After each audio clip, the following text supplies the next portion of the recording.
નીતિનભાઈ જોવડિયાનો પુષ્પગુચ્છ દ્વારા સ્વાગત કરવામાં આવશે.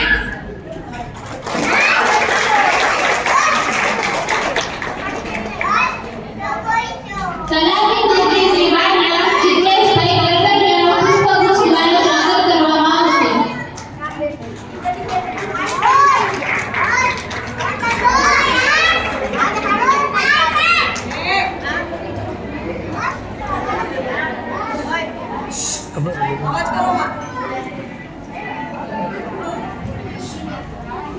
પતંગિયા એટલે આકાશમાં ઉડતા પુષ્પો. પતંગિયા એટલે આકાશમાં ઉડતા પુષ્પો અને પુષ્પો એટલે ધરતી પર ઉડેલા પતંગિયા. આમ અમારા પતંગિયા રૂપી બાળકો દ્વારા એક સરસ મજાનું બાળગીત રજૂ કરવામાં આવશે. ગીતના શબ્દો